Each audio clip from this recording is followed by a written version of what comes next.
ترکی England ہماری جماعت گئی تھی، تو میں قونیہ گیا، وہاں ہماری تشکیل نہیں تھی، لیکن میں نے کہا وہاں مولانا روم کے دربار پہ حاضری دینی، تو وہاں سے 900 کلومیٹر دور تھا، تو ہم فلائٹ لے کر گئے۔ اوہ میں حیران، دنیا میں پہلا مزار دیکھا جہاں ٹکٹ لگا ہوا تھا، 20 لیرہ، 20 لیرہ کا مطلب کوئی 900 روپیہ، 45 روپے کا لیرہ تھا بھی جب ہم گئے۔ تو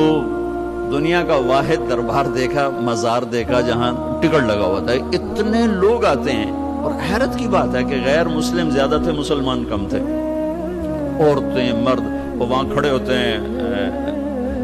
باقاعدہ ان کی ڈیوٹی ہے کہ وہ، چونکہ ہمارے مغرب کی عورتیں ہوتی ہیں بیچاری، بہت مختصر لباس ہوتا ہے، تو ان کو وہ دیتی ہیں پورا عبایا دیتے ہیں، وہ عبایا پہن کے جاتی ہیں، سر سکارف پہن کے جاتی ہیں، پھر دوسری طرف سے نکلتی ہیں تو اتار کے ان کے حوالے کر دیتی ہیں۔ تو وہاں حاضری ہوئی تو مجھے یہ شعر یاد، شمس تبریز بھی ساتھ ہی، ان کی قبر ساتھ ہے، وہاں بھی ہمیں لے گئے۔ مولانا روم بڑے علم والے تھے، لیکن وہی خشک علم تھا جس میں کوئی معرفت کی چاشنی نہیں تھی، سوز و ساز نہیں تھا، سوز و گداز نہیں تھا، عشق و محبت نہیں تھی، خالی قیل و قال تھا۔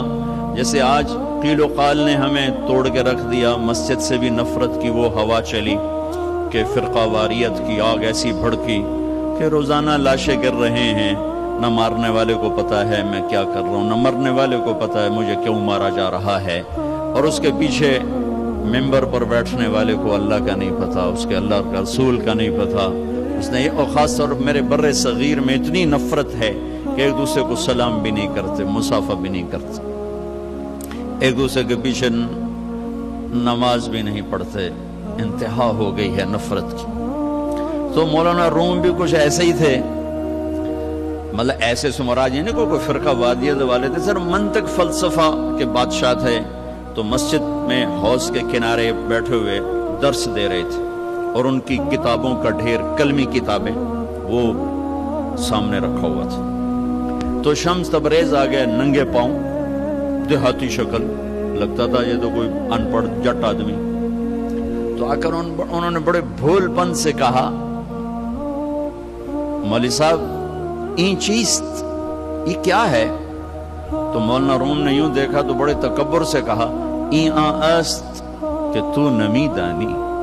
بھائی یہ وہ ہے جو تو نہیں جانتا، تو چٹا ان پڑھ، میں تجھے کیا پتا ہوں یہ کیا ہے۔ وہ ایک دم آگے بڑھے، وہ کتابوں کو جو یوں دھکا دیا وہ ساری حوض میں جا گری۔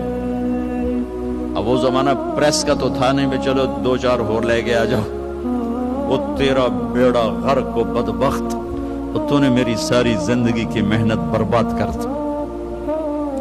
تو شمس تبریز مسکرائے اور حوض میں اترے، اور یوں ساری کتابیں خشک نکال کے باہر رکھ دی، ایک کاغذ نہیں بھیگا ہوا۔ یہ کرامات اولیاء ہے۔ مولانا روم، این چیست، یہ کیا ہے؟